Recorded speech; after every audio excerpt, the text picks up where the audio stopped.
10 Hardened shocking facts about Charles Bronson. What you didn't know. Finally, the unknown secrets reveals. At the height of a long career, Charles Bronson, 1921 to 2003, embodied the palpable grit and realism that characterized the film industry in the 1970s. Bronson's unconventional looks and stoic demeanor made him a perfect foil for street crooks in the Death Wish series and as a stern American export in foreign film territories, where Bronson's popularity soared. Take a look at some facts about the man to ponder the next time he's glaring at you from your television screen. Charles Bronson started smoking at age 9.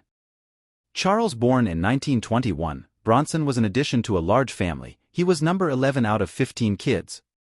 The brood struggled to make ends meet, with poverty so pervasive that Bronson sometimes had to wear his sister's dresses to school, had his head shaved to stave off lice, and felt obligated to begin working in the nearby coal mines at the age of 10.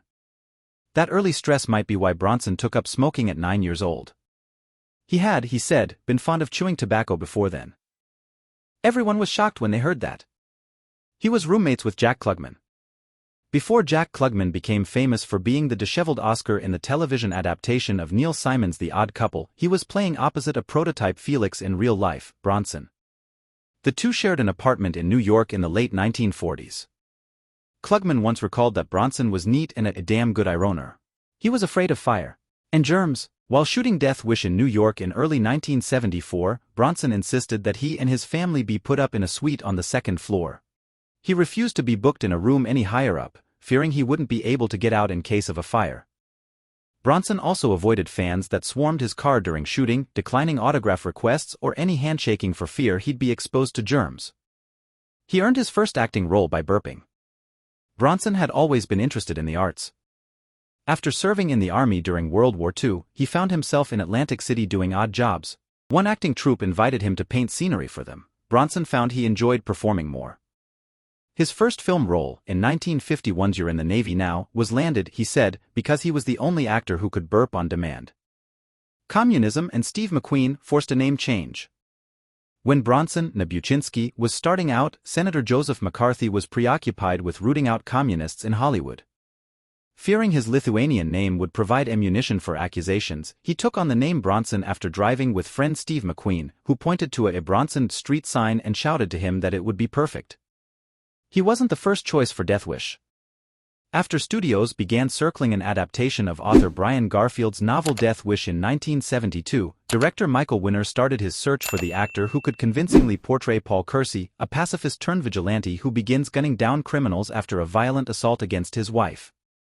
Henry Fonda was approached but found the subject matter repulsive. When Winner solicited Bronson, the actor told him, "I'd like to do it." Released in 1974, Death Wish was a smash hit, grossing an impressive $22 million. At one New York theater, it took in over $70,000 in a single week, outperforming The Godfather at the same venue. He was huge in Italy. While Bronson was a bona fide movie star in the States for a portion of his career, he was a megastar in other countries. Italian moviegoers called him Il Brutto, the ugly one, and in France he was one of cinema's monstres sacres. His movies would often earn more in other territories than they would in North America.